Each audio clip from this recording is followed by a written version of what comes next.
This is a Rogue Media Network podcast.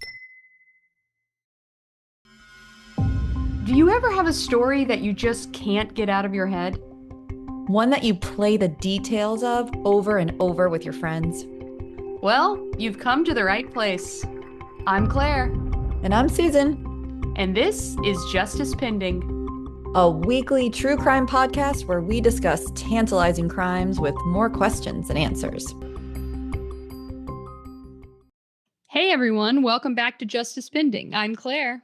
And I'm Susan, and today we're covering a heartbreaking and haunting case out of Chapel Hill, North Carolina, the 2012 murder of 19-year-old University of North Carolina student Faith Hedgepeth. Faith was a beloved daughter, a friend, a scholar, and a proud member of the Native American tribal community. She had dreams of becoming the first in her family to graduate from college. She wanted to be a teacher or maybe even a pediatrician. But instead of September 2012, her life was stolen in one of the most brutal ways imaginable. And here's the part that still stuns people today. Although a suspect was arrested in 2021, there has still been no trial. Yeah, this is one of those cases that raises as many questions as it answers. So let's start by talking about Faith herself, who she was, and why this case has left such a deep mark on her community. Faith Danielle Hedgepeth was born September 26, 1992. She was a vibrant, ambitious, and deeply tied to her culture, her family. Her friends described her as the kind of person who made everyone feel welcome. And she was smart. She was in the National Honor Society. She was on the cheer squad and active in Native American student groups. You can sort of picture her as the all-around, all-American girl. Yeah, it's incredible. I mean, it sounds like she had such a full life. And she wasn't just excelling in extracurriculars. She had a full scholarship to UNC Chapel Hill, which is no small feat. So she was on her way to breaking barriers for her family and her community. But just days before her 20th birthday, everything changed. All right, let's set the scene. On the evening of September 6th, 2012, Faith and her roommate, Karina Rosario, went to the library to study. Later, they got ready and headed to a nightclub called The Thrill. It was around 12:30 a.m. when they got there. Later, they were seen on video leaving the club just after 2 a.m. By 3 a.m., so an hour later, the two were back at their off-campus apartment. And according to Karina, Faith helped her settle into bed. Then around 4:25 a.m., Karina left with a friend, leaving the apartment door unlocked. She said she thought Faith was in bed safe. So it seems like Faith was pulling an all-nighter after being at the club. Yeah, so very interesting, right? So I would think after I leave the club, I get there to my apartment at 3 a.m., like that's the end of the night. But apparently, Karina wanted to keep the party going. And so she leaves Faith alone in the apartment. And it's been reported that she left it unlocked. Apparently, that was not uncommon for them.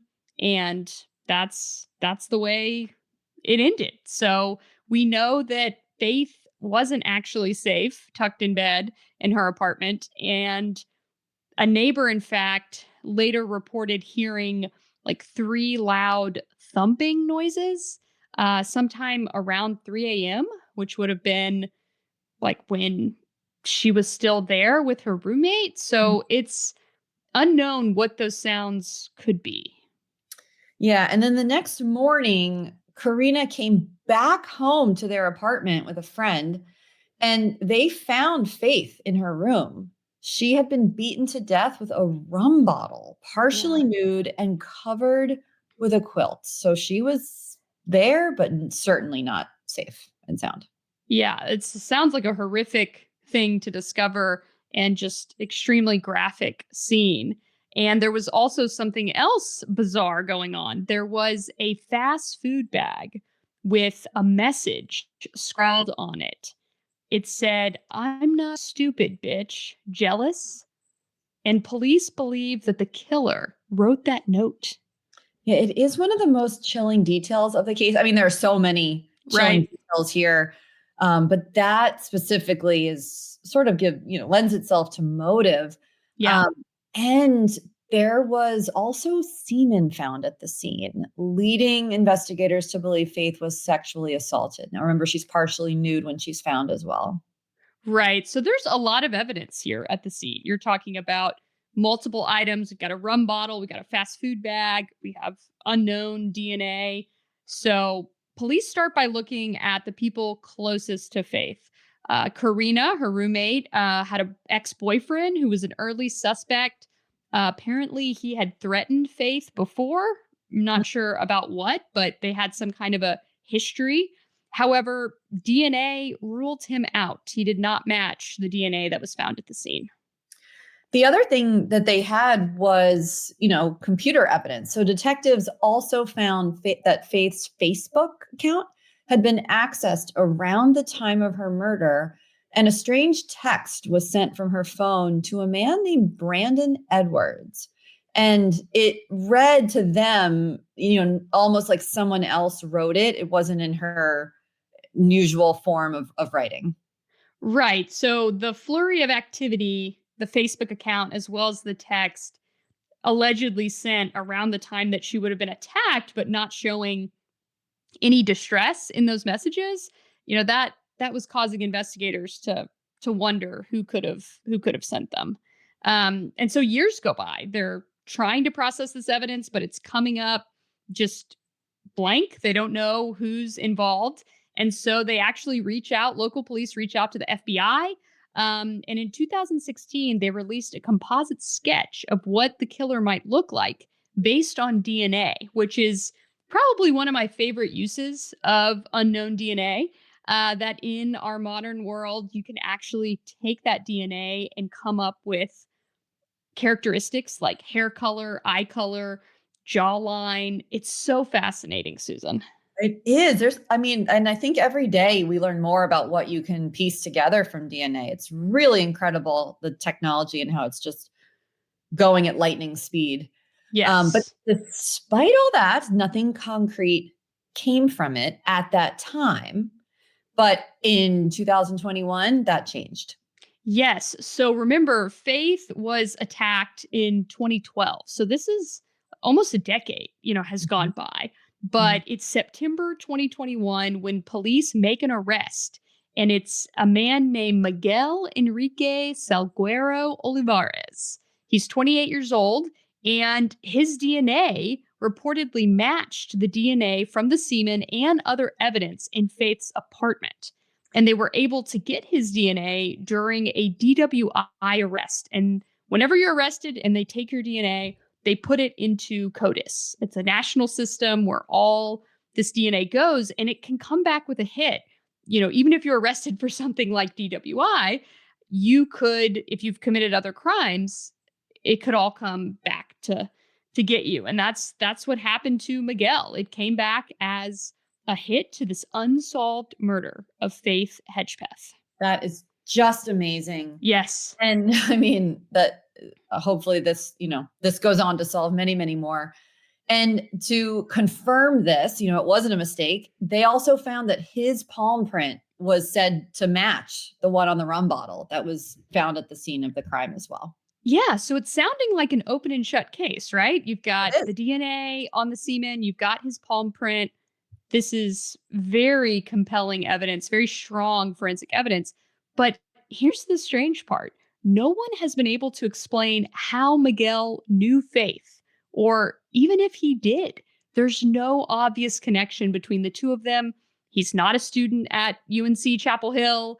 They don't have any known connections. So people are left wondering, could this be someone that she'd run into at that club, the thrill that she'd gone to that night? Had they crossed paths in other way? Or is this like a random crime of opportunity, someone going around apartments trying doors to see which ones are unlocked? Remember, her roommate had said that she left the door unlocked. So could it just be just terrible timing and really bad luck that Faith happened to, fall into the path of Miguel?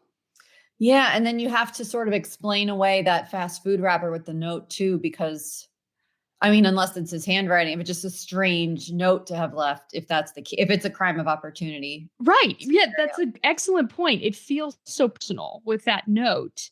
Yeah. It acts as though they have a history, as though there would be some type of romantic connection. It doesn't make any sense if they don't know each other to write that note. In case of mistaken identity, I mean, my mind is just kind of jumping off and of all the possibilities here. Right. And, since his arrest, the case has really been moving at a snail's pace and so many delays. I mean, the Yeah. delays tied to digital forensics, evidence reviews, court backlogs. And as of today, there's still no trial date.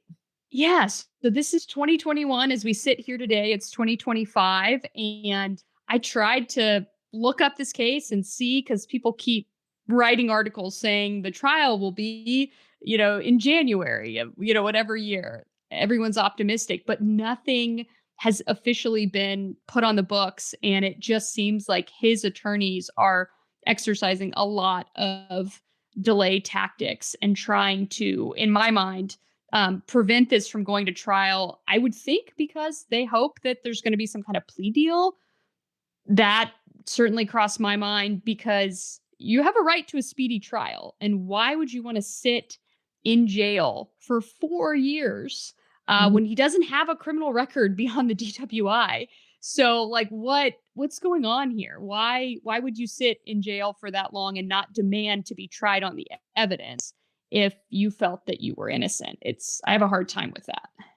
Right. Well, prosecutors have actually said that this case involves an enormous amount of evidence. I mean, they certainly have a lot, but Yeah. there's also years of digital forensics translations, they're saying, and lab work. But there's also some speculation that there could have been more people involved. So I think it's this sort of, it's gotten very messy as he sits there. Yeah. So, I mean, we know we have the DNA, we have the palm print, and we've tied it to a suspect. So, you would think that there Yeah. wouldn't be that much left to discover. But I have seen that there's a private investigator that got involved with the Hedgepeth family that, before there was an arrest, really believed that this could have been multiple actors involved in her murder. And so that has created a lot of speculation and allows the defense to cast aspersions on, do you have the right person? Just because his DNA is in the apartment, does that mean he's the one who really committed the murder? Could there have been other people there? To me, it's always a stretch. Group murders are so rare. It Right. happens, but it's not, certainly not common. Much more common to have a single person going after committing the crime. But this case certainly is unusual. We talked about that note. Who was the killer even referring to? Were they referring to Faith or her roommate Karina? Right. Or, possibly someone else entirely? We just don't know. Yeah, it really just feels like we don't have the full story and that really no one's sharing it. Yeah, you would think that there would be more information that would come forward about this possible connection, that friends of Faith or Karina would have like some insight into people that wanted to harm her, that had a beef with her, but it doesn't seem like any of those leads have panned out. Yeah. And, even, I guess all anyone can do is wait at this point and hope. Her family has really endured these years of heartbreak, as every family we talk about on this show do. And just like every other family, they fought to keep her story alive. And her mother has even gone on record as saying everything will be revealed that happened in Faith's death. So they're really holding on that there will be resolution here. Yeah, and you have to admire them with this happening in 2012 to not lose hope and to keep like her name in the press and to keep talking about it so that people don't forget about this case and don't stop pressing for answers. And, her family has certainly been active in more ways than one. They established a scholarship in her name to help Native American women from North Carolina attend college. And it's beautiful to see the way that they're honoring Faith. It is. And also at the same time, this case is a very cold reminder that even with DNA and solid evidence, seemingly solid evidence, justice can still be delayed pending. Yeah, you would think we wouldn't still be talking about this case as technically unsolved. It's Mhm. never had its day in court, and we don't know what that might look like. It certainly sounds like the defense is working really hard to mount a case to defend their client, and they have every right to do that. But at some point, I think the need for answers is going to outweigh this really prolonged process of trying to get it to trial. It just surely, Susan, justice is coming soon. It is pending. And Yeah. we are going to keep following this case and keep asking questions and keep looking into it so that we can share if there is, ever some resolution here. Yeah. So thanks for listening. We'll be back next week with another case that demands answers. And until then, I'm Claire. And I'm Susan, and stay safe and stay curious. Justice Pending is recorded in Dallas, Texas for Rebel Studios. It's hosted by me, Claire Sanama, and Susan Passoni. Our theme music is Bending Truth, licensed at premiumbeat.com. We appreciate all listener feedback. Leave a review wherever you're listening right now, and we might read it on the air. Thanks for joining us.